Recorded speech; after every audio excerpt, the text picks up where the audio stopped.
कि hydroboration oxidation है क्या। तो याद कीजिए हम लोग प्रिपरेशन ऑफ एल्कोहल पढ़ रहे थे, वो तो वहां पे एक मेथड पढ़े थे हाइड्रोबोरेशन ऑक्सीडेशन। दैट मीन्स इससे हम लोग एल्कोहल बनाते हैं। क्या बनाते हैं? एल्कोहल बनाते हैं। तो चलिए एक एग्जाम्पल के थ्रू इसे समझने की कोशिश करते हैं। अल्कीन से एल्कोहल बनाने का एक प्रोसेस है क्या? Hydroboration oxidation. ये रिएक्शन 2 स्टेप में होता है। पहले हाइड्रोबोरन क्या होता है? ऐड होता है, और फिर फाइनली क्या होता है? ऑक्सीडेशन होता है। तो चलिए देखते हैं। देखिए मान लीजिए आपके पास एक प्रोपीन है CH3CH डबल बॉन्ड CH2। इसका रिएक्शन हम लोग कराते हैं डाइबोरेन। डाइबोरेन बोले तो ध्यान दीजिए B2H6, इसे हम लिख सकते हैं BH3 का होल 2। देखिए ये जो BH3 होता है इलेक्ट्रॉन डेफिशिएंट होता है। कैसे? समझिए इस बात को। देखिए BH, यहां पे भी H और ये H 3 हाइड्रोजन। अब देखिए इसका ऑक्टेट कंप्लीट नहीं है, एक इलेक्ट्रॉन 2 3 4 5 6, तो ऑक्टेट भी कंप्लीट नहीं है। ऑक्टेट के लिए 8 इलेक्ट्रॉन चाहिए। दैट मींस ये क्या है? इलेक्ट्रॉन डेफिशिएंट है। तो बोरॉन पे क्या आएगा? पार्सली पॉजिटिव, और हाइड्रोजन पे क्या आएगा? Partially negative.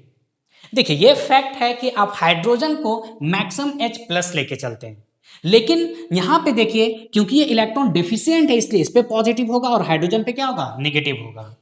या तो फिर जब भी हाइड्रोजन को हाइड्राइड वर्ड यूज करेंगे, बोरोन हाइड्राइड, तो जब भी हाइड्रोजन को हाइड्राइड वर्ड यूज करेंगे तो हम बोल सकते हैं वहां पे H क्या होगा? निगेटिव होगा।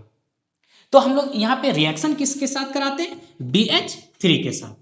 तो ये है BH H और यहां पे H। लेकिन ये जो रिएक्शन कराते हैं in the presence of THF, tetrahydrofuran, ये टेट्राहाइड्रोफ्यूरॉन यहां पे हम सॉल्वेंट लेते हैं। क्यों लेते हैं? मीडियम क्यों लेते हैं? देखिए टेट्राहाइड्रोफ्यूरॉन का जो स्ट्रक्चर होता है ये स्ट्रक्चर होता है, ये स्ट्रक्चर है टेट्राहाइड्रोफ्यूरॉन का। अभी हम क्या बोले? ये इलेक्ट्रॉन डेफिशिएंट है। ये अपना कोऑर्डिनेट बॉन्ड इसको डोनेट करता है, इसको स्टेबल रखता है ताकि फिर से ये डाइमर ना बन जाए। इसलिए यहां पे हम लोग सॉल्वेंट क्या यूज करते हैं?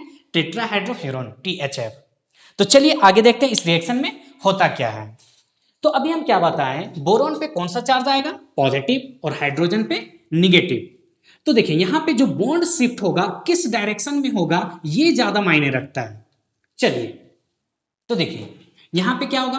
पार्सली पॉजिटिव और ये पार्सली निगेटिव। अब देखिए अगर ये बॉन्ड इस डायरेक्शन में शिफ्ट होगा तो यहां पे क्या होगा? पार्सली निगेटिव और यहां पे पार्सली पॉजिटिव। एक्चुअली यहां पे कार्बोकेटायन का फॉर्मेशन होता ही नहीं। जैसे जैसे ये बॉन्ड बनेगा वैसे वैसे ये बॉन्ड ब्रेक होगा। अब आपके मन में ये आ सकता है कि ये इस डायरेक्शन में भी शिफ्ट हो सकता है। तो देखिए जब इस डायरेक्शन में शिफ्ट होगा तो इस कार्बन पे पॉजिटिव आएगा, तो 1 डिग्री कार्बोकेटायन बनेगा जो अनस्टेबल होता है, इसलिए इस डायरेक्शन में शिफ्ट होगा और यहाँ पे पॉजिटिव आएगा। एक और चीज देखिए यहाँ पे CH3 क्या? इलेक्ट्रॉन डोनेटिंग ग्रुप है, तो अपना इलेक्ट्रॉन डोनेट करके इसको क्या बनाएगा? स्टेबल बनाएगा। तो अब यहाँ पे देखिए बोरेन पे क्या है? पॉजिटिव। ये पॉजिटिव इस कार्बन से कनेक्ट होगा तो स्ट्रक्चर क्या बनेगा? यहाँ पे ध्यान दीजिए, B पॉजिटिव है तो इस कार्बन से कनेक्ट हुआ तो यहां पे क्या आएगा? CH2।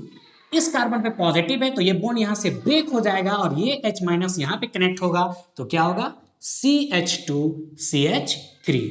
ये बना। अब इसके पास अभी भी 2 हाइड्रोजन है। तो ये रिएक्शन कब तक चलेगा? जब तक बोरोन के पास सभी हाइड्रोजन खत्म ना हो जाए। अब बताइए यहां पे हम क्या लिए? प्रोपीन। तो क्या एक ही प्रोपीन होगा? नहीं, बहुत सारा प्रोपीन होगा। तो अब यहां पे इसे आप एक और प्रोपीन से रिएक्शन करा दीजिए। तो CH3 CH double bond CH2, फिर से ये इधर शिफ्ट होगा और यहां पे पार्सली पॉजिटिव। हमेशा हम बोल रहे हैं यहां पे कार्बोकेटायन का फॉर्मेशन होता नहीं है, लेकिन यहां पे दिखा रहे रिएक्शन कैसे होगा। तो फिर से बोरॉन इलेक्ट्रॉन डिफिशिएंट है तो यहाँ पे क्या? पार्सली पॉजिटिव, और इस हाइड्रोजन पे पार्सली निगेटिव। और फिर से यहाँ पे ध्यान दीजिए हम यहाँ पे प्रोडक्ट बना रहे हैं, इसे हम पहले लिख रहे हैं, ये मेरा B है। इस मॉलिक्यूल को हम लिख रहे हैं CH2CH2CH3।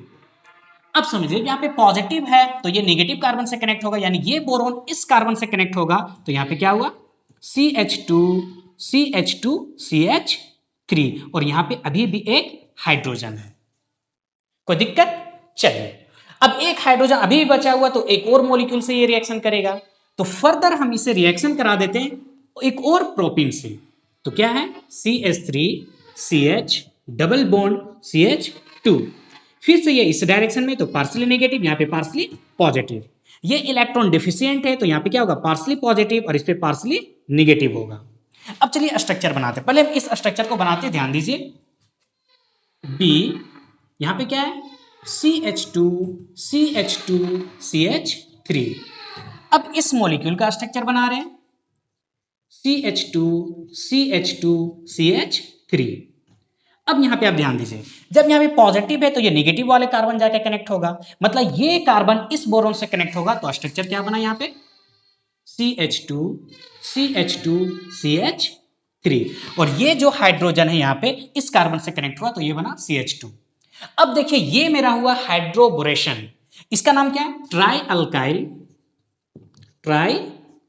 Alkyl borane, try alkyl borane.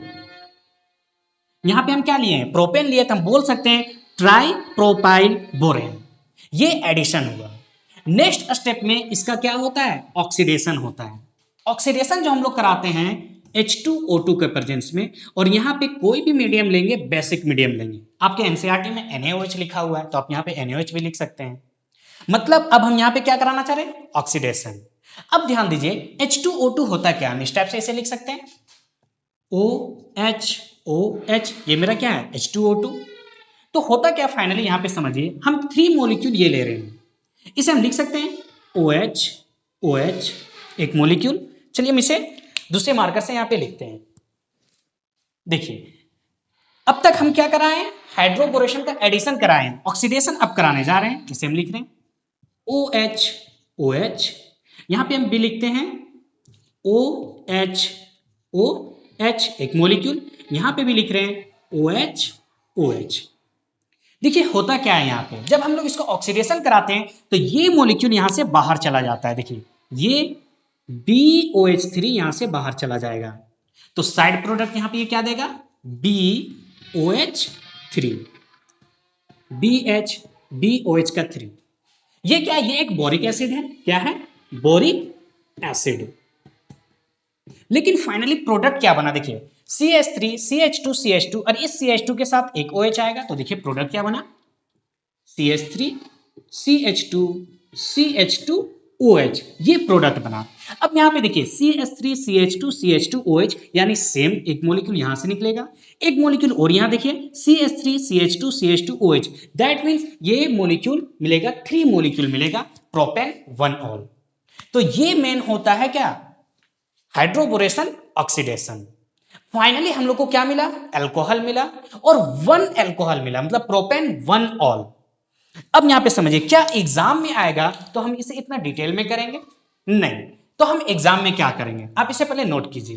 तो देखिए एग्जाम में हम इसे कैसे लिखेंगे, मान लीजिए आपका प्रोपेन है CH3 CH double bond CH2, हम इसे किससे रिएक्शन करा रहे हैं, BH3 के साथ, BH3 के साथ। तो देखिए यहाँ पे क्या है, फर्स्ट किसके साथ रिएक्शन करा रहे हैं, THF टेट्राहाइड्रोफेरॉन, और सेकेंड रिएक्शन किससे करा रहे हैं, H2O2 in the basic medium, किसमें, बेसिक मीडियम में। फाइनल जो प्रोडक्ट हम लोग को मिला था उसमें क्या था, देखिए प्रोडक्ट मिला क्या था, हम उससे पहले लिख रहे हैं क्या प्रोडक्ट मिला था, CH3 CH, यहां पे एक हाइड्रोजन आया था CH2 और ये CH2OH। तो देखिए आप इसे अगर जज कीजिएगा तो फाइनल प्रोडक्ट में क्या ऐड हुआ है, वाटर मॉलिक्यूल ऐड हुआ है। क्या मॉलिक्यूल ऐड हुआ है, वाटर, दैट मींस H+OH-।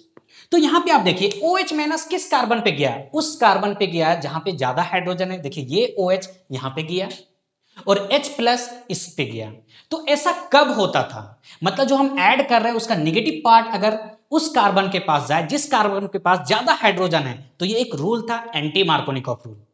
तो यहां एंटी मार्कोनिकॉफ रूल होता नहीं है, लेकिन उसके जैसा होता है। आप याद कर सकते हैं कि जब हम अल्कीन में बोरेन से मतलब BH3 से रिएक्शन कराते हैं तो प्रोडक्ट क्या होता है, वाटर मॉलिक्यूल ऐड होता है, किसके अकॉर्डिंग, एंटी मार्कोनिकॉफ रूल के अकॉर्डिंग। तो चलिए अब हम लोग यहां पे समझते हैं कि कैसे हम लोग हाइड्रोबोरेशन को यूज करेंगे। जस्ट लाइक एग्जांपल, आपको एक प्रोटीन दिया है, यहां पे अगर हम हाइड्रोबोरेशन कर रहे हैं दैट मींस BH3 से रिएक्शन कराएंगे, तो क्या अभी हम बताएं कि किस टाइप का यहां पे रिएक्शन होता है, जैसे एंटी मार्कोनिकॉफ रूल में। तो नेगेटिव पार्ट उस कार्बन के पास जाएगा जिस कार्बन के पास ज्यादा हाइड्रोजन है, तो CH3CH, CH2 यहां पे आएगा OH और एक हाइड्रोजन यहां पे जाएगा, तो ये क्या हो जाएगा CH2। लेकिन वही प्रोपीन है, अगर हम उसे हाइड्रोलाइसिस कर रहे हैं एसिड में, तो यहां पे भी क्या होता है, वाटर ही मॉलिक्यूल ऐड होता है, H+OH-, लेकिन यहां पे अकॉर्डिंग टू मार्कोनिकॉफ रूल, तो नेगेटिव पार्ट उस कार्बन के पास जाएगा जिस कार्बन के पास लेस हाइड्रोजन है, यानी कम हाइड्रोजन है। मतलब यहां पे मेरा क्या आएगा, OH आएगा और ये क्या हो जाएगा, CH3। तो अगर हमको प्रोपीन से प्रोपेन 1 ऑल बनाना है तो क्या यूज करेंगे, हाइड्रोबोरेशन ऑक्सीडेशन। लेकिन उसी प्रोपीन से प्रोपेन 2 ऑल बनाना है तो क्या यूज करेंगे, हाइड्रोलाइसिस। जस्ट एग्जांपल, इसे भी समझिए।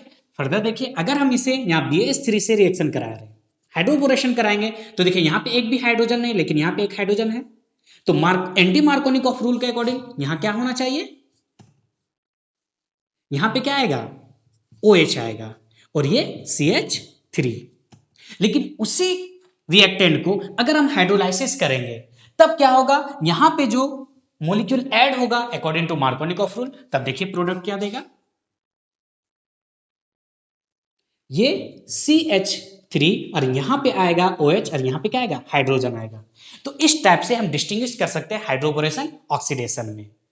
कैसा काम करता है, जैसे एंटी मार्कोनिकॉफ रूल, मतलब नेगेटिव पार्ट उस कार्बन पे जाता है जिस कार्बन का हाइब्रिडाइजेशन sp2 होता है। तो आज हम लोग कंप्लीट किए हाइड्रोबोरेशन ऑक्सीडेशन। मिलते हैं कुछ नया ट्रिक के साथ। Thank you.